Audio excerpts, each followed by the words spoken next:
wasiirkii hore ee wasaaradda boosaha iyo sida Soomaaliland Mustafa Faarax Abraar oo maanta u tireys ee magaalada Boorama ugu warmiyay qaar ka mid ah warfida ka howlgala gobolka Newdal ayaa ugu waxa uu ka hadlay go'aankii maalinta shalay xisbiga mucaaradka waddanka ka soo kala noqday guddiga komishanka doorashooyinka Soomaaliland go'aankaas uu tilmaamay sida wada ku dhigay mid xisbiga waddanka ku degdegay ugu horeyn isagoo arintaas ka hadlay waxaadadiisa ka mid ahaa aad uqtaan waxma horta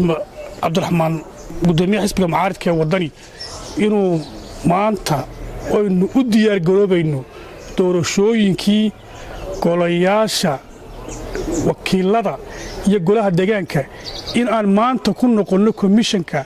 oo la yiraahdo komishankii hal la kala diro arin aad looga xumaado weey waxaan doonaynaa inuu ka fiirsado hadii Ilaahay yiraahdo Cabdiraxmaan cirro go'aanka ku gaadhay maanta waxaynu diyaar garoobaynay inaan la galo oo loo diyaar garoobo saami qaybsigii iyo si goboladu u qaybsan lahaayeen kuraasta baarlamaanka deetan loo dhaqaaqo doorashadii golaha wakiilada in la galo dib u dhac bay ku keenaysaa dimuqraadiyaddii iyo hor socodkii aynu wadnay ee ku soo caalamaanay dimuqraadiyadda ku dhisnayd iyo dib u dhac ku keenaysaa golaha la kala dirayay dib u dhacaysa ku keenaysaa marka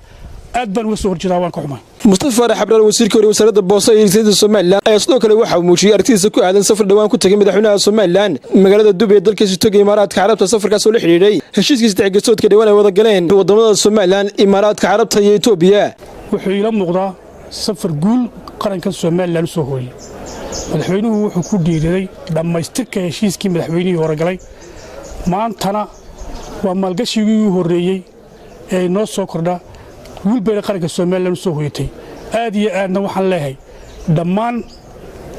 shacbiga Soomaaliland inay heel iyo hoob la garab joogsan oo ay taageeraan qarannimadooda oo ay taao dhaweeyaan heshiiska madaxweynuhu galay oo ka difaacaan maamulka xamar ee fargelinta qaawan ku haya qaranka Soomaaliland wasiirka wasaaradda boosaha iyo Soomaaliland oo hadda ka tirsan xisbiga maxaafadda kulmiye oo warbaahintu wax ka wajisay qaab ku arko xukuumadda waan soo dhisay madaxweynaha Soomaaliland Muuse Biixi Cabdi ayaa waxa uu kaga jawaabay sida tan